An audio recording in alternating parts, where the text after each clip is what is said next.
Bonsoir. Avant de rentrer dans le vif du sujet, laissez-moi dicter deux petites règles. Petit 1. Rien de ce que je pourrais dire dans cette chaîne, excepté ces deux règles, ne doit être pris pour argent comptant. Si vous avez un avis différent, exprimez-le. Les commentaires de cette vidéo doivent être un lieu de débat. Petit 2. En parlant de commentaires, tout commentaire injurieux ou diffamatoire sera supprimé.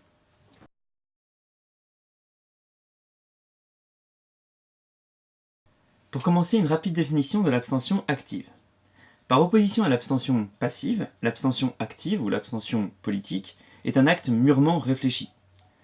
Là où l'abstention active est le fait de ne pas voter parce qu'on n'est pas au courant de la politique ou parce qu'on ne s'y intéresse pas, l'abstention active, elle, considère que c'est un choix réfléchi et politisé. Les tenants de cette abstention ne votent donc pas parce qu'ils ne se retrouvent pas dans la politique actuelle, et qu'il faut donc pour eux ne pas cautionner le vote. Ils prônent la stococratie ou bien le mandat impératif, qui permet de destituer les élus s'ils ne respectent pas leurs engagements. Ainsi, l'abstention active ou politique est un choix politique visant à changer le système en boycottant le vote. Laissez-moi vous dire pourquoi je trouve, personnellement, que ce moyen est inefficace, ou plutôt pourquoi il risque de nous coûter trop pour trop peu de chances de résultat. Introduction.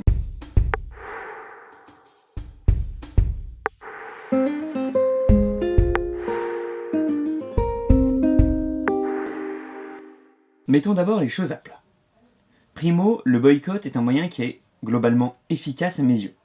C'est quand il touche au vote qu'il me donne des frissons. De plus, je ne prétends pas que le système actuel soit parfait.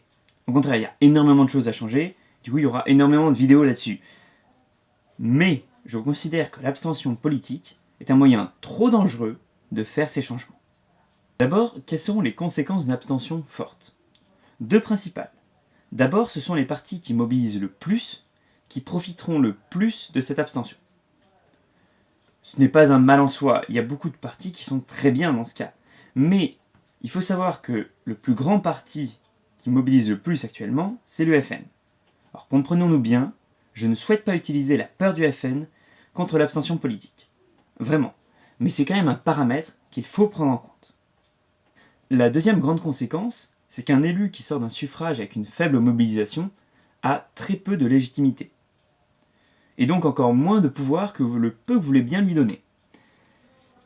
Du coup, vous empêchez le système de fonctionner correctement tout en lui reprochant de ne pas fonctionner correctement. Par exemple, on peut être pour ou contre la politique de François Hollande. Là n'est pas le débat. Mais on est bien obligé de se rendre compte qu'il avait du mal à chaque fois à faire adopter ses réformes. À cela, plusieurs facteurs. Mais l'un d'entre eux a été le fait qu'il est sorti d'un suffrage avec très peu de voix d'avance. Et donc il avait une faible légitimité. Et donc, avant que le système s'effondre grâce ou à cause de l'abstention politique, il faut bien se rendre compte qu'il y aura plusieurs mandats comme celui de François Hollande. Surtout, ce qui me dérange le plus avec les partisans de cette abstention, c'est qu'ils ont un but, une idée de système à atteindre, on l'a vu en début de vidéo, mais qu'ils n'ont aucune idée de comment la transition se fera. Donc ils nous demandent de faire confiance en leur analyse, sans savoir comment ils vont la mettre en œuvre. En soi, je ne peux pas leur en vouloir de ne pas avoir un agenda extrêmement précis. Personne ne sait exactement comment une transition se fait. Mais ils pourraient au moins avoir certaines hypothèses. Personnellement, j'ai deux hypothèses.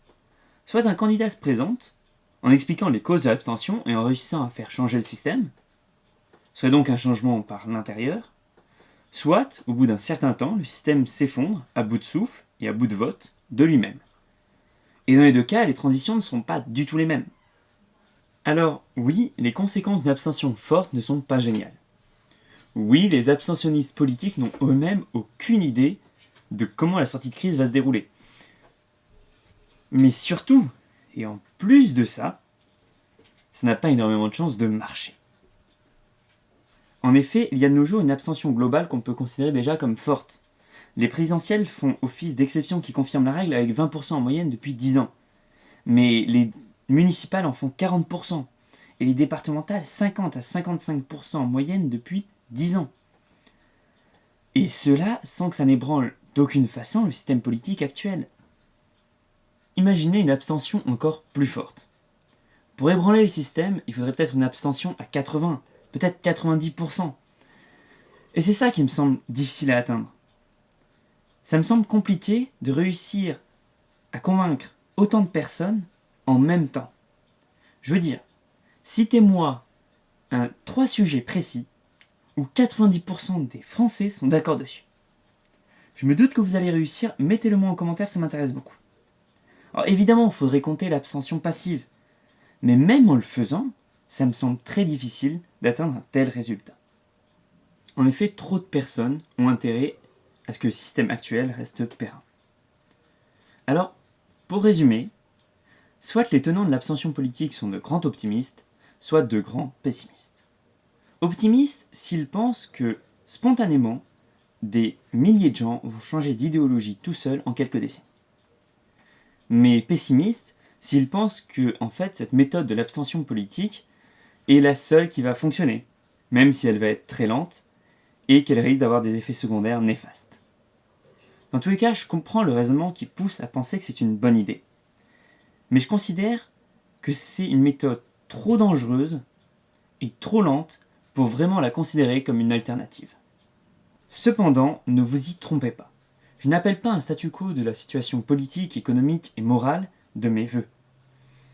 C'est même plutôt tout le contraire. Mais je considère qu'il y a d'autres façons d'arriver à ces changements, des façons moins dangereuses, plus efficaces, ayant moins d'effets secondaires. Je considère par exemple que les listes citoyennes sont une très bonne façon de changer le système de l'intérieur, tout en n'étant pas obligé de boycotter le vote, et au contraire même de le plébisciter. Si vous avez un avis sur le sujet, laissez-le en commentaire, je veux bien avoir votre ressenti sur la question. N'oubliez pas de clap, commenter, liker, abonnez-vous et partagez.